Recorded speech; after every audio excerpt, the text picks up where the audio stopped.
Muy buenas tardes. Luego de la jornada de primarias municipales realizadas ayer en 93 comunas del país, marcada por la baja participación de un total de 5.067.812 electores habilitados, solo votaron 282.000 aproximadamente, equivalentes al 5,5% del total, donde se ha hablado también del debate sobre si debe volver o no el voto obligatorio. Para hablar sobre eso estamos con Miguel Fernández, investigador de la Facultad de Gobierno de la Universidad del Desarrollo. Bienvenido. Buenas tardes. Muchas gracias por acompañarnos. No, gracias a ti. Primero me gustaría preguntarte qué calificación harías de las primarias de ayer. Algunos la han calificado como desastrosa, otros sin embargo no tanto, porque es la primera primaria legal que se realiza. Yo creo que hay que tener cautela. Yo no diría que es desastrosa bajo ningún punto.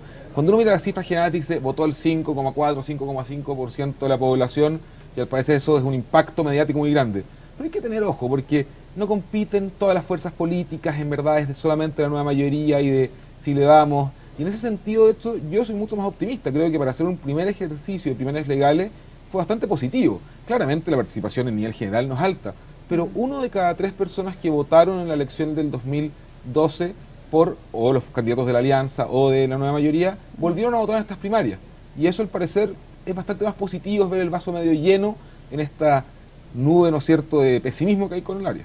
Claro, de todas maneras, pero se puede decir por qué esta elección no atrajo, qué factores influyeron en eso. Algunos lo han atribuido a que hubo falta de información por parte de las personas. De hecho, es una conjugación de factores. En primer lugar, hay poca cultura de primarias en Chile. Primarias legales, ¿no es cierto? ¿Han habido intentos antes? Sí.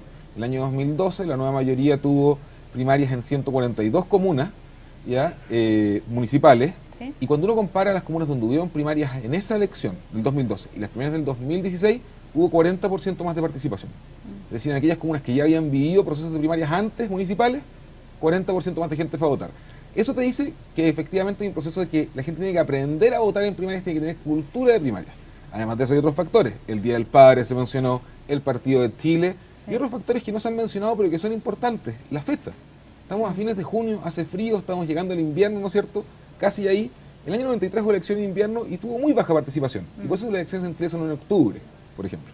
Claro, pero ahí esas primarias que tú hablas fueron solo de la nueva mayoría y no fue, porque ahora se habla de las primeras primarias legales. Ahora es porque son oficiales en el fondo y porque también participan también. Porque en el fondo están establecidas por ley, porque es el CERVEL el órgano que vela en el fondo por todo el proceso, hay más recursos en ese sentido, pero muy probablemente hubo poca información, hubo poca competencia en las comunas también. 93 comunas en Chile tuvieron primarias, pero 53 solamente para la nueva mayoría contra 142 del 2012, o sea, casi un tercio, ¿no es cierto? Y la Chile Vamos o la Alianza antiguamente era 43 comunas. Entonces, en realidad, cuando uno empieza a mirar esos factores, uno dice, el 5,5% no es tan dramático y no podemos ser, de alguna manera, no podemos pensar que todo se está cayendo y todos estamos en crisis, porque hay que observar el fenómeno con mayor detalle y con mayor cuidado. Eso es algo que hay que tener muy presente. Considerando este 5,5% de la gente que participó en estas elecciones, ¿cómo se puede incentivar a votar? ¿Debería quizás facilitar más locales de votación, quizás movilización, o incluso quizás una solución podría ser que el Estado otorgara, no sé, a la gente que votó ciertos beneficios, por ejemplo, becas, etcétera? Y la verdad de las cosas es que en tu último punto estoy absolutamente en contra. Creo que podría llegar a generarse señoríazgos en el fondo, podría haberse viciado el sistema de elecciones, pero hay que revisar dos cosas que hay que hacerlas ahora ya muy probablemente. Lo primero es la distribución de los locales de votación. La Facultad de Gobierno estamos haciendo un trabajo muy interesante para ver cómo se ubica espacialmente los centros de votación frente a la concentración de población y nos hemos dado cuenta que es la misma distribución de locales que el año 90.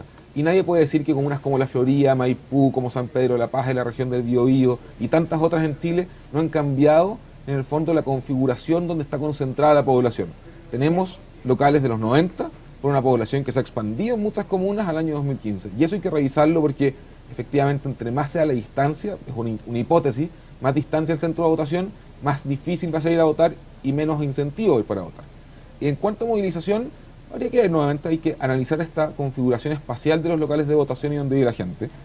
Claro, que sea una manera de hacérselo más fácil a las personas. Por supuesto, esto, hay que preocuparse de aquello. O sea, si yo puedo tener un centro de votación a 10 cuadras, pero en verdad tengo que tomar 2 micros para llegar al centro de votación, efectivamente ahí el factor de flojera aumenta.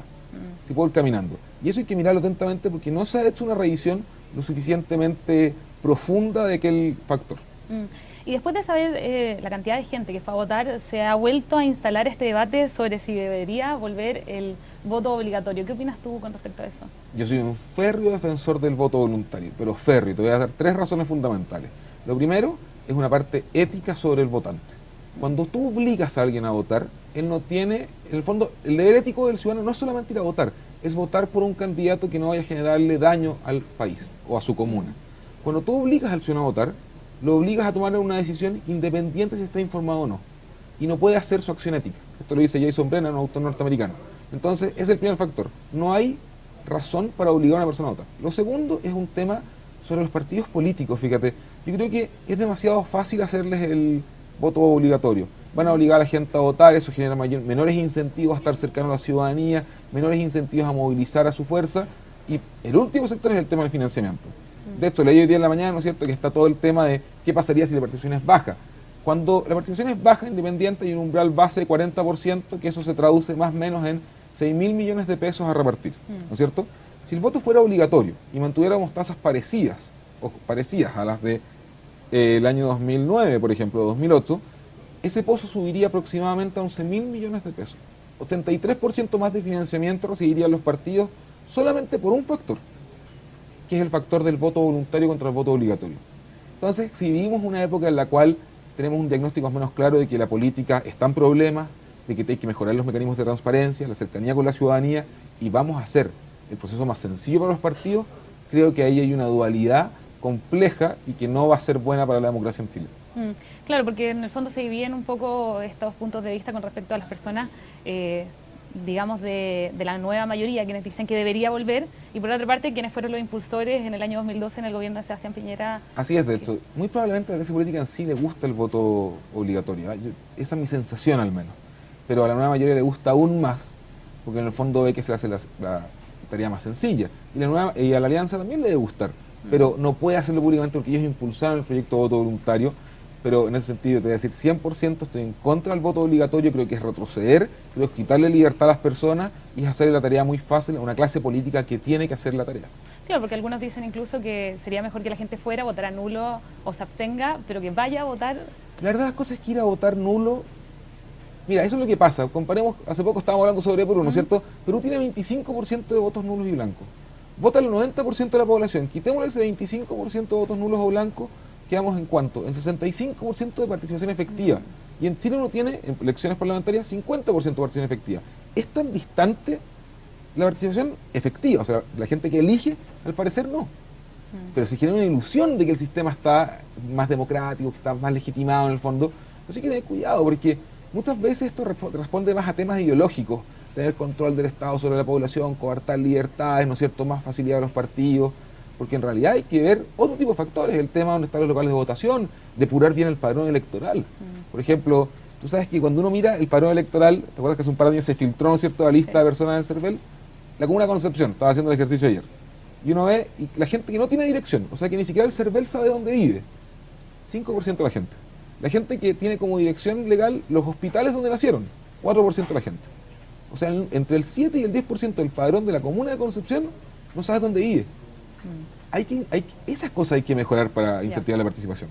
No tanto así, en el fondo, solucionar lo más fácil que va a ser el voto obligatorio, que es lo más fácil para la clase política, para el sistema, pero que el diagnóstico va a seguir siendo igual de malo. Hernán Larraín dijo, muchos nos daban por muertos, pero seguimos siendo el principal partido de la oposición. ¿Es correcto que se adjudiquen el triunfo? Considerando también la baja participación que hubo en esta primaria. Yo creo que fíjate que en ese sentido, sí. Y hay 2 factores que hay que mirar. El primero, nuevamente, es decir, intentemos comparar esta elección primaria con algo que podamos compararla, con la elección presidencial primaria del 2013. En las 43 comunas donde participó la alianza en esa época, que fue Alamant contra Longueira, ¿no es cierto?, participaron 110.000 personas más o menos. En estas elecciones municipales primarias participaron 83.000 por ahí personas. O sea, la alianza... Sí, estamos hablando de Chile Vamos. De Chile Vamos, sí, Chile Vamos, porque antes se llama alianza. O sea, el 82% de las personas que participaron en el 2013 en primarias de centro-derecha volvieron a participar en las primarias municipales. En el caso de la nueva mayoría es un poco más dramático. El 2013 participaron en las primarias presidenciales más de 500.000 personas. Sí. Ahora en esta primaria 180.000, que es básicamente es mucho menos, ¿no es cierto? Un 20%, 30%. Entonces, cuando uno ve eso, dice, primero, efectivamente, al parecer, hay un ganador en términos de movilización de gente, que si le vamos. Muy probablemente puede ser porque ampliaron, ¿no es cierto?, su oferta ideológica. Estaba el PRI ahora, ¿no es cierto?, está Evópoli. Pero además de eso, dentro de la competencia intrabloques, que era entre la UDI y RN, básicamente, la UDI logra romper con algo que todo el mundo pensaba que le iba a ir muy mal.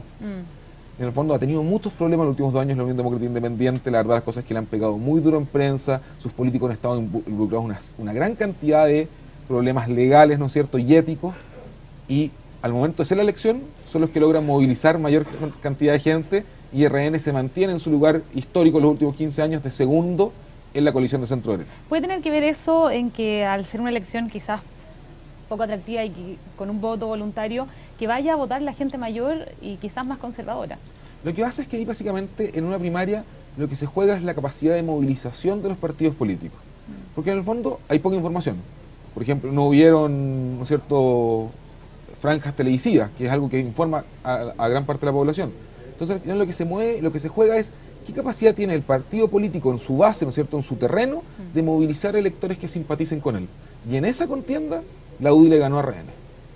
Y en esa contienda, esto, y es una cosa que no es menor, porque si tú tienes una base de militantes, de gente adherente, y es capaz de moverse, hacer campaña, ¿no es cierto?, de decir, oye, vamos a votar, tú ven a votar conmigo, etcétera, etcétera, estás hablando que el capital social de la UDI es mayor al capital social de RN.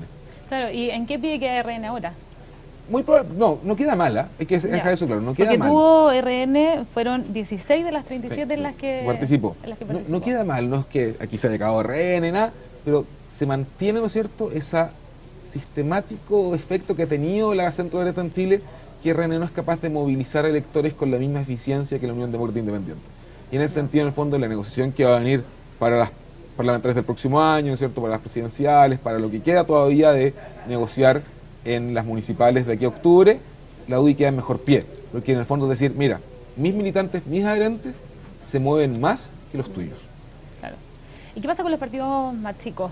En este caso de Chile Vamos, por ejemplo, Evópoli y el PRI. Ahí lo que ocurre básicamente es que ellos, nuevamente el efecto, las primarias requieren tener una masa que movilice, una base fuerte.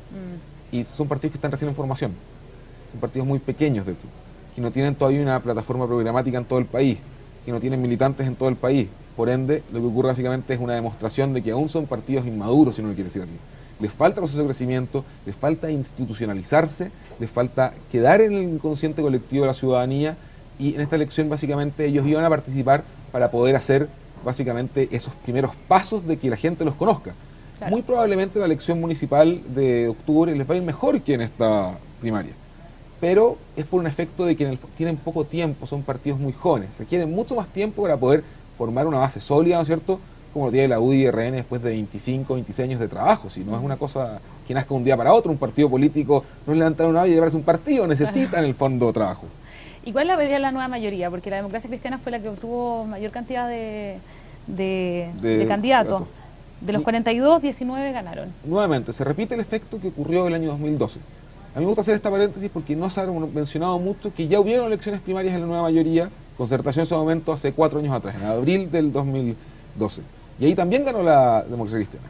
Y lo que ocurre ahora nuevamente es que gana nuevamente la Democracia Cristiana, saca, en el fondo, triunfa sobre el resto de los partidos, nuevamente porque tiene una base de militantes mucho más grande, es un partido con mucha historia, ¿no es cierto?, de la Falange por allá del 40, ¿no es cierto?, 50 hasta ahora, y vence. Pero hay un tema en la nueva mayoría que los debe tener muy preocupados, y es que bajó mucho su participación en primarias con relación a las primarias presidenciales. Si los candidatos que eran Velasco, ¿no es cierto?, Bachelet, fueron capaces de movilizar 500.000 de personas en las comunas donde participaron, ahora participó 1/3 de eso y un poco menos. Y eso es algo que los debe tener preocupados, porque en el fondo, teniendo competencia y siendo la segunda primaria que celebraban, al parecer el efecto movilizador no fue tanto, y quedan en peor pie. De hecho, si uno compara capacidad de movilización, quedan en peor pie que la centro derecha, lo cual es una cosa interesante, porque por lo general es al revés. Claro. En la elección primaria presidencial del 2013 sacó 3 veces el voto de la... Fue muy distinto. Fue muy distinto, y ahora, cuando uno compara peras con peras, parece ser que quedó en mejor pie la alianza movilizando, o sea, Chile Vamos, ¿no es cierto?, que movilizando, todavía no aprendo la nueva sigla, que la nueva mayoría. Y eso requiere un análisis profundo e interesante para ver qué está ocurriendo dentro de los partidos.